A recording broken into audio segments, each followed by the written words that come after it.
स्तम् ॐ ब्रह्म सत्यम् निरंकार अजन्मा अद्वैत पुरखा सर्वव्यापक कल्याण मूरत परमेश्वराय नमस्तं परमेश्वराय नमस्तं परमेश्वराय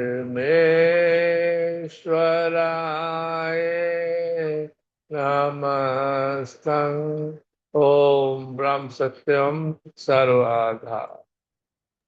ओम ब्रह्म सत्यम सर्वधा। सदगुरुदेव महात्मा मंगत राम जी महाराज, हमारे गुरु, हमारे परमेश्वर, उनका दिया हुआ ग्रंथ हम सभी के वास्ते, मेरे वास्ते, ग्रंथ सी समता विलास, उनका ग्रंथ हम सभी सम्मुख रखें, पूरे मान और सम्मान के साथ हृदय में परमपिता परमेश्वर अपने गुरु को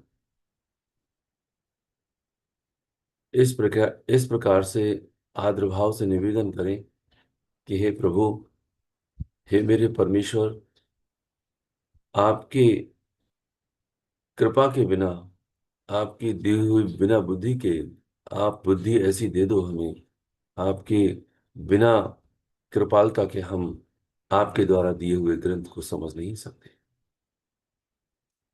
हम मूर्ख बुद्धि हैं, हमें ज्ञान दे दो, हमें वो सत विवेक दे दो जिससे कि आपके मर्म को, आपके रहस्य को हम जान सकें। हम आपकी शरण में हैं, हम पर ऐसी कृपा करो। जितनी कृपा की है उससे और कहीं ज्यादा कृपा हमारे अंदर और भी डाल दो, जिससे कि हम आपके अंदर ही समा जाएं, हम आप में ही समा जाएं। ओम ब्रह्म सत्यम सर्वदा। ग्रंथि समता विलास में हमने कल आत्मिक उन्नति का मुख्य पांचवा साधन सत सिमरन, उसका वचन 99 जो पेज नंबर 127 पर है, वह स्वाध्याय और मनन किया था। लेकिन पूरा न होने के कारण दास आज पुनः इस बचे हुए वचन को संगत के सम्मुख अपने ही इस बुद्धि में रखने की कोशिश कर रहा है, जिससे कि हम सभी का कल्याण हो सके, मेरा भी कल्याण हो सके। वचन नंबर 99 है, पेज नंबर 127 है। कर्म में निःकर्मता सत्सिमरण से ही है, चंचल में निश्चलता सत्सिमरण से ही है, परमानंद स्वरूप सत्सिमरण ही है, मन की सब उपाधियों से मुक्ति देने वाला सत्सिमरण ही है, संतोष रूपी कल्प वृक्ष को देने वाला सत्सिमरण ही है, सब तीर्थ की सार सत्सिमरण ही है, ज्ञान विज्ञान भक्ति योग अनुराग वैराग्य सत्सिमरण ही है, गुरुओं की महिमा शिष्य का अधिकार सत्सिमरण ही है, सब तापों का नाश करने वाला सर्वज्ञ स्वरूप नारायण की प्राप्ति देने वाला सत्सिमरण ही है, सत्सिमरण ही परम सिद्धि और प्रकाश है। निश्चल चित्त होकर सत स्वरूप का सिमरण करना चाहिए। इसी धारणा से सब गुण प्राप्त होते हैं, इसी धारणा से सब गुण प्राप्त होते हैं और ममता रूपी सब अंधकार नाश हो जाता है। जीव अपने साखी स्वरूप को सत सिमरण से ही जान सकता है। इस वास्ते दृढ़ नियम करके सत सिमरण को धारण करें। परमपिता परमेश्वर, हमारे गुरुदेव हम सभी के लिए उस स्थिति और उस ओर ले जाने का पूरा मनन और स्वाध्याय और चिंतन करा रहे हैं, सत्य निधिध्यासन करा रहे हैं कि ये जो गुरु की महिमा है और शिष्य का जो अधिकार है वह सत्सिमरण ही है। मेरे परमेश्वर, मेरे गुरु जो हमारे ही सम्मुख आकर के हमें ग्रंथ की रूप में अपने सभी मार्गदर्शन दे रहे हैं, उनकी जो महिमा है वो सत्सिमरण ही है। पूरी देह की जो जीवन है, अर्थात जब तक वो इस देह में रहे, हम सभी का मार्गदर्शन जो किया वह समस्त सत्सिमरण पर ही टिका हुआ था। चाहे वो पीर ख्वाजा के जंगल में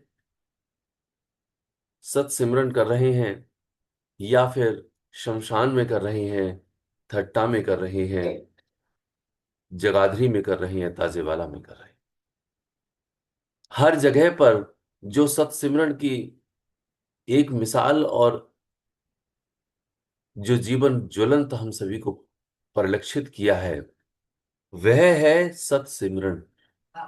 लेकिन हमने गुरु को धारण किया तो हम उनके शिष्य हैं, वो हमारे गुरु हैं, वो हमारे परमेश्वर हैं। गुरु की महिमा सत्सिमरण से है, लेकिन मेरा जो अधिकार है वह सत्सिमरण ही है कि हे प्रभु मुझे सत्सिमरण दे दो, वो दात मुझे बख्श दो, जिससे कि हम आपके ही मार्गदर्शन के आधार पर चल करके परमपिता परमेश्वर में लीन हो जाएं, आप में ही लीन हो जाएं। इसलिए श्री महाराज जी कहते हैं कि जो गुरु की महिमा है वह, और जो शिष्य का अधिकार है, मेरा अधिकार है कि हे परमेश्वर मेरे लिए वह सत्सिमरण की दात और बख्श दो। मेरे अंदर जो बुद्धि है वह आज भी दुर्बुद्धि है, वो उस दुर्बुद्धि को सुबुद्धि में बदल दो, और उस बुद्धि में सत विवेक आ जाए कि मेरे अंदर सत्सिमरण में मेरा मन टिक जाए।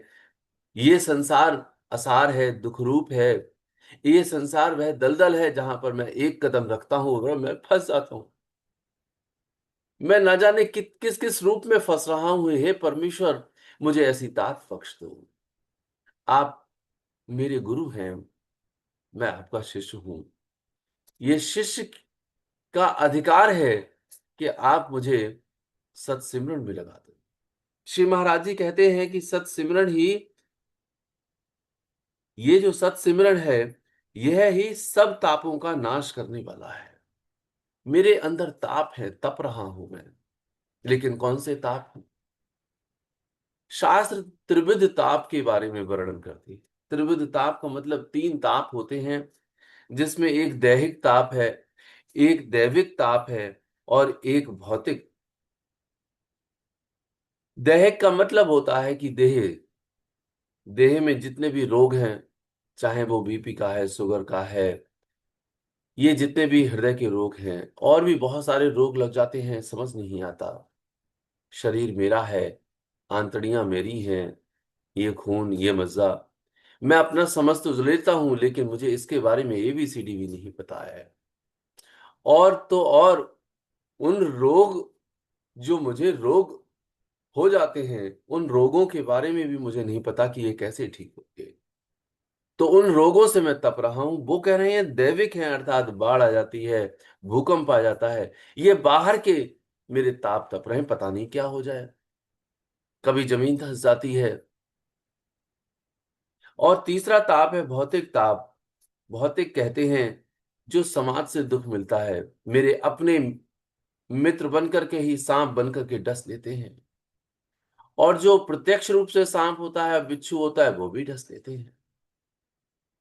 आस्तीन के सांप कुछ वो लोग बने हुए रहते हैं, मेरे से मीठा मीठा बोलते हैं और बाद में मेरे पीठ पर खंजर घोंप देते हैं। इसको कहते हैं जो भौतिक ताप है।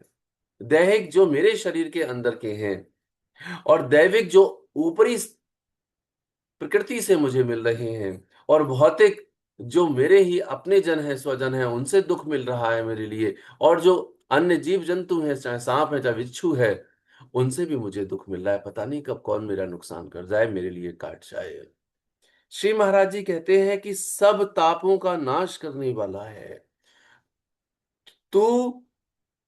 अपने मन में और अपनी बुद्धि में इस बात को स्थिर कर लेगा कि ये जितने भी ताप हैं वो जिनसे मैं तप सकता हूं अर्थात तप रहा हूं, ये मेरी प्रारब्ध के अधीन ही हैं। उसमें कोई भी इंच मात्र भी बदल नहीं सकता। इसको कहते हैं आगे पीछे ना कर सके तिल भर तिस फरमाई। उसमें कोई तिल मात्र भी आगे पीछे नहीं कर सकता। ये बात मेरे मन में और मेरी बुद्धि में दृढ़ हो जाएगी। और ऐसी दृढ़ता प्राप्त करके होगा क्या, इसका फल ये होगा कि मेरा मन परमेश्वर के नाम में लग जाएगा, टिक जाएगा। ये जो पहले मन लगेगा वह भी बुद्धि को शुद्ध करेगा, और जब फिर टिक जाएगा वह परमात्मा में लीन कर देगा। अर्थात इन तापों के तपन से ये सिमरन ही मुझे निजात दिला सकता है, छुटकारा दिला सकता है। श्री महाराज जी कहते हैं सर्वज्ञ स्वरूप नारायण की प्राप्ति देने वाला है, सर्वज्ञ है। जब भी ये बात दास इस शब्द को मनन करता है, पढ़ता है, दास के हृदय में इतनी पीड़ा होती है कि वह सर्वज्ञ हैं, अर्थात सब जगह हैं। वो जर्रे जर्रे में है, कण कण में व्याप्त है, वह सर्वव्यापक है। लेकिन मेरी आंख उनको देख नहीं पा रही। ये आंख जो बाहरी आंख है, इस बाहरी आंख तो देखने में सक्षम है ही नहीं, क्योंकि वो इंद्रिय अगोचर हैं। लेकिन वह परमपिता परमेश्वर मेरे अंदर भी रह रहे हैं और मैं भी अंदर हूं, लेकिन हम उनका दीदार नहीं कर सकते, आत्म साक्षात्कार नहीं कर सकते। जहां पर श्री महाराज जी ने वह वर्णन किया कि नगाड़े बज रहे हैं, लाखों करोड़ों सूर्य कोटि का जो प्रकाश है वह प्रज्वलित हो रहा है। श्री महाराज जी कहते हैं सत सिमरन से ही वह जो नारायण रूप है, जो सर्वज्ञ है, उसकी प्राप्ति इससे मिल सकती है। इसका अर्थ यह है कि रहस्य में मेरे अंदर जो परमपिता परमेश्वर का मंत्र का जाप है वह ठीक से नहीं हो रहा है। उसमें मैंने अभी भी संसार को बसा रखा है, इसलिए मेरे परमेश्वर बस नहीं पाए। श्री महाराज जी कहते हैं कि जो नारायण है उसकी प्राप्ति इस सत्सिमरन से होगी, क्योंकि अंदर के जितने भी संकल्प है विकल्प है उनका भस्मीभूत करने की ताकत केवल इस सिमरन में ही है। सत्सिमरन ही परम सिद्धि और प्रकाश है। सिद्धि और एक होती है परम सिद्धि। सिद्धि वो जिनके लिए हम अष्ट सिद्ध नवनिधि के दाता असवर दीन जानकी माता, राम रसायन तुम्हारे पासा सदा रहो रघुपति की दासा। सिद्धि के दाता, वो सिद्धि थी अष्ट सिद्ध, अर्थात कौन सी, कि वे उड़ सकते थे, ये सिद्धि थी। वह अंतर ध्यान हो सकते थे, अर्थात अपने ही देह को विलुप्त कर सकते थे, छोटा कर सकते थे, बड़ा कर सकते थे। ये सारी सिद्धियां होती हैं जल में चलने वाली, वायु में उड़ने वाली। लेकिन एक परम सिद्धि होती है। श्री महाराज जी कह रहे हैं कि वो सिद्धि की बात नहीं कर रहे, वह परम सिद्धि की बात कर रहे। इसलिए श्री महाराज जी ने कभी भी अपने जीवन में सिद्धियों को महत्व नहीं दिया। जब भी सिद्धि मिले, जब भी सिद्धि का अनुभव होता है किसी जीव को, वह उन सिद्धियों को अपने अंदर समा लेता है, जैसे एक वैश्य अर्थात बनिया अपने अंदर समा लेता है और वो फटे हाल ही दूसरों को दिखाता है कि मेरे पास कोई धन सामग्री और धन संपदा नहीं है। अर्थात ये जो सिद्धि की संपदा है वह अपने अंदर जज्ब कर लेता है। और क्यों जज्ब करता है? क्योंकि वह परमेश्वर के अंदर लीन होने का यत्न करता है। परमेश्वर ने, मेरे गुरु ने यही मेरा मार्गदर्शन किया है। श्री महाराज जी कहते हैं जो परम सिद्धि है, तूने उस परम सिद्धि को अपने सत्सिमरन के बल से प्राप्त करना है, क्योंकि वहीं पर प्रकाश है और कहीं प्रकाश नहीं है। ये वो रहस्य है जिसके लिए हम जब तक अपने अंदर गहराई से मनन नहीं करते, जब तक चिंतन और सत स्वाध्याय नहीं करते, सत निधिध्यासन नहीं करते, हमें अपने परमेश्वर में इतनी श्रद्धा और इतनी प्रगाढ़ भावना अपने अंदर लानी होगी कि इसका एक एक शब्द मेरे अंदर आ जाए। हमें समझ आना चाहिए कि यदि मेरे लिए सिद्धि तक नहीं आई है, मेरा मन अभी टिका ही नहीं है, तो हम परम सिद्धि को कैसे प्राप्त कर सकेंगे। मेरा जीवन इस देह का, अर्थात जो जब तक इस देह में प्राण है, इस प्राण सत्ता का जो वक्त मुकर्रर किया गया होगा वह तो जा रहा है, बारंबार जा रहा है। तो परम सिद्धि तक हम कैसे पहुंच जाएंगे? मेरी कहीं ना कहीं कितनी त्रुटियां होंगी, उन त्रुटियों पर गहरा विचार करते हुए उनको हटाना है और परमेश्वर को, अपने मंत्र को मेरे अंदर लेकर के आना है। ये कोशिश करते हुए भी, इस कोशिश का श्रेय, अर्थात इस सारे प्रयत्न का श्रेय भी परमपिता परमेश्वर के चरणों में दे देना है कि हे परमेश्वर, ये भी आपकी ही दात, आपकी कृपालुता से ही ये हो सका है। इसलिए महाराज जी कहते हैं, रास्ता बड़ा दूर है और तू कर क्या रहा है? दिल्ली में जब बाग में ठहरे हुए थे श्री महाराज जी, उनको पता चला कि न जाने कितनी संगत अपने विकारों में आ चुकी है। मांस, शराब आदि सभी करते चले जा रहे हैं, सत्संग में ध्यान नहीं दे रहे हैं। महाराज जी ने चिट्ठी लिख करके सारी संगतों को बुलाया और बुला करके सब संगतों को अपने पास बिठा करके उनसे पुनः संकल्प दिलवाया कि कसम खाओ कि आज के आइंदा तुम कभी भी मनुष्य चीजों का सेवन नहीं करोगे, सत्सिमरन करोगे। आज दास को याद आ रहा है कि हम फिर से इस बात को संकल्प करें, जितने भी मनुष्य, मनुष्य तो केवल कोई समझता है कि केवल शराब और गांजा और ये सभी ही है। श्री महाराज जी ने तो वहां उस समय भी जोर दिया था कि जब तुम संसार में इतना रमण करते हो, वह भी तुम्हारा एक नशा है। तुमने परमपिता परमेश्वर के मंत्र का जाप करना है जो इन्होंने दिया हुआ है। श्री महाराज जी कहते हैं कि तू फिर उस परम सिद्धि को प्राप्त करेगा और उस प्रकाश में लय हो जाएगा। आगे कहते हैं, निश्चल चित्त होकर के सत स्वरूप का सिमरण करना चाहिए। मेरा चित्त चंचल है, उसके अंदर वह असत की भावनाएं जो इस संसार में हैं, इस संसार के कृत्यों में हैं, इस संसार में जो मैं विचर रहा हूं, उसके सारे के सारे जो, जिसको कहते हैं, मेरे मेरे अंदर संकल्प आते हैं, इच्छा आती है उसकी कि ये हो जाए, ये होना चाहिए और ये नहीं होना चाहिए, वहां मुझे जाना चाहिए, वहां मुझे नहीं जाना चाहिए, ये मुझे करना चाहिए, ये मुझे नहीं करना चाहिए। ये सारे संकल्प, ये सारी की सारी कामनाएं मेरे अंदर चित्त में चंचलता को पैदा करती हैं। इस चंचल मन को, इस चंचल चित्त को हटा करके निश्चल चित्त हो जाना चाहिए, जिसको कह रहे हैं निश्चल चित्त होकर सत स्वरूप का सिमरण करना चाहिए। जब तक निश्चल चित्त मेरा नहीं है, तो बारंबार हम सारे संकल्पों को हटाने का यत्न करें कि हे प्रभु, मेरा मन, मेरा चित्त, मेरा अंतःकरण सब निश्चल हो जाए, अर्थात कोई भी संकल्प मेरे अंदर ना रहे। बारंबार उसको हटाना है और मंत्र का जाप करना है। इसी धारणा से सब गुण प्राप्त होते हैं और ममता रूपी सब अंधकार नाश हो जाता है।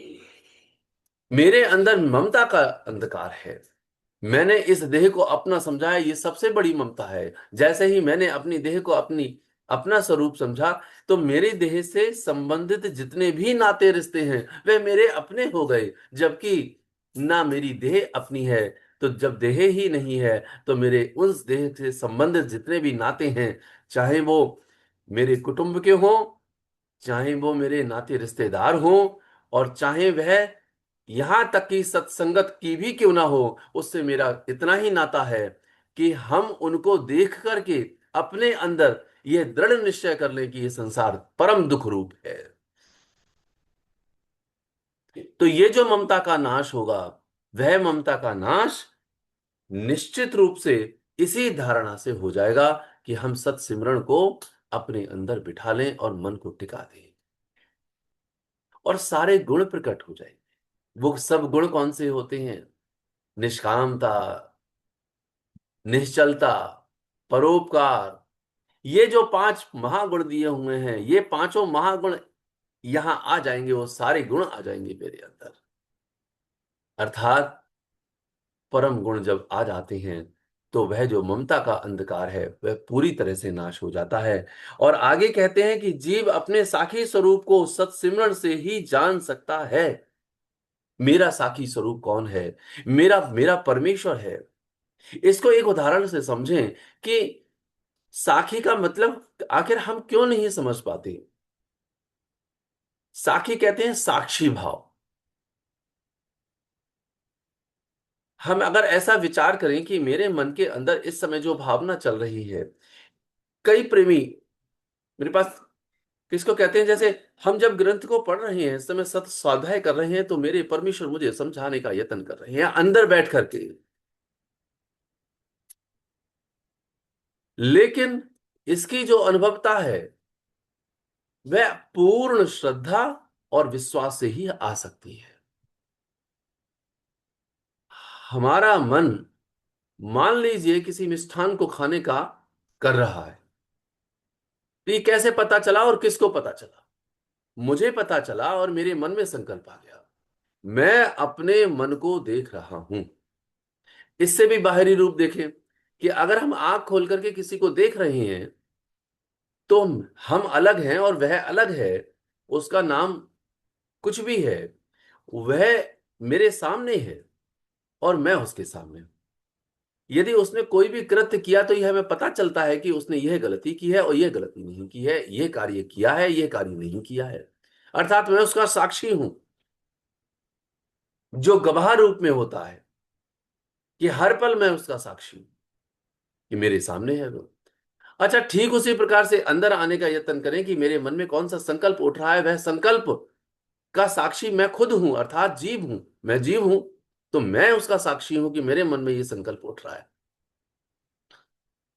जिस तरीके से बाहर के किसी व्यक्ति का साक्षी हम इन आंखों से देखते हैं, इन कानों से सुनते हैं और हम साक्षी बन जाते हैं, ठीक उसी प्रकार से जीवात्मा का जो साक्षी है, जीवात्मा किसकी साक्षी है? अपने मन की साक्षी है।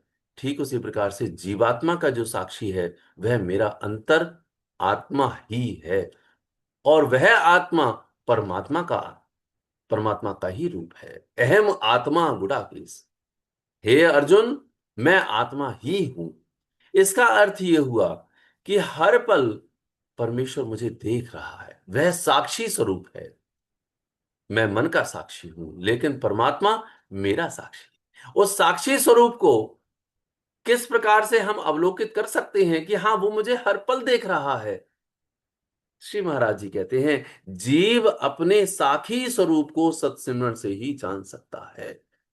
जैसे महाराज जी को 13 वर्ष की आयु में आत्म साक्षात्कार हुआ, वो जो साखी स्वरूप था वो उनके आगे, उनके सम्मुख आकर के प्रकट हो गया। अर्थात वो जान गए, आत्मा का साक्षात्कार हो गया, वो साक्षी स्वरूप उनके सम्मुख है। वो उनका अनुभव कर रहे हैं कि किस प्रकार से ढोल नगाड़े बज रहे हैं, वह नाद हर पल जो बिना बजाए बज रहा है, जिसको बजाने वाली कोई सत्ता, कोई मनुष्य नहीं है, वह सत्ता परमपिता परमेश्वर स्वयं है, साक्षात है। तो श्री महाराज जी कहते हैं, जीव यानी मैं, यानी बुद्धि, अपने साखी स्वरूप यानी कि जो परमपिता परमेश्वर है, जो आत्म रूप में है, जो कणकण में व्याप्त हैं, जो सर्वव्यापक है, वह सत सिमरण से ही जान सकता है।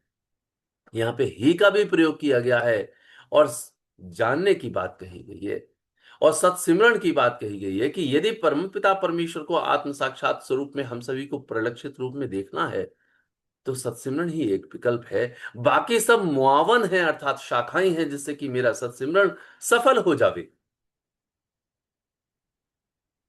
इसलिए इस वास्ते दृढ़ नियम करके सत्सिमरण को धारण करें। ये नियम दृढ़ करें। यहां पे दृढ़ता की बात कही गई है। दृढ़ता का मतलब ही है कि मेरा पक्के इरादे के साथ ये सत्सिमरण बन जाए।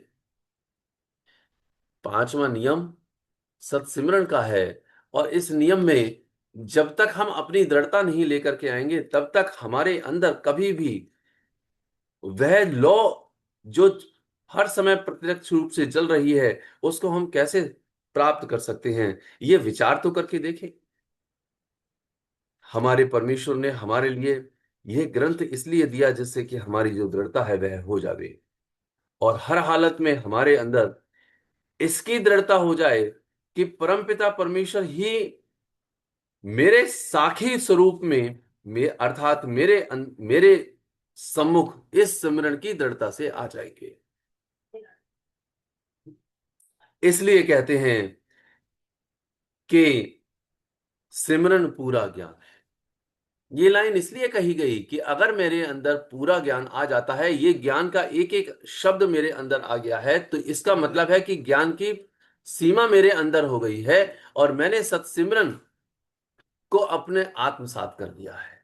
हर पल सिमरन कैसे? मंगत अह विधि सिमरी। मेरे परमेश्वर कह रहे हैं कि इस तरीके से सिमरना है कि विसरे घड़ी नहीं, एक एक भी घड़ी विसरनी नहीं चाहिए, क्योंकि हर घड़ी में पता नहीं उस घड़ी के पश्चात मेरा देह से कब बिछोह हो जाए। रास्ता लंबा है, दूसरी देह ना मिलकर के इसी देह में मुझे परमपिता परमेश्वर की प्राप्ति हो जाए, ऐसी शौक और सिदक मुझे लानी है अपने अंदर। इसलिए कहते हैं ये पूर्ण विवेक है, ऐसा विवेक मेरे अंदर आ जाए। और जब तक ऐसा विवेक मेरे अंदर नहीं आता है, तब तक मेरा मन सही मायने में सच्चा नहीं है, बल्कि झूठा है, अशुद्ध है, और उसके अंदर गंदगी भरी हुई है, जिसको मलिनताई करके कहते हैं शास्त्र। ये जो मलिनताई है, इस मलिनताई से मुझे दूर होकर के परमपिता परमेश्वर की शरण में अनन्य भाव से जाना है। अनन्य का मतलब है कि मेरा कोई भी नहीं है तुम्हारे अलावा।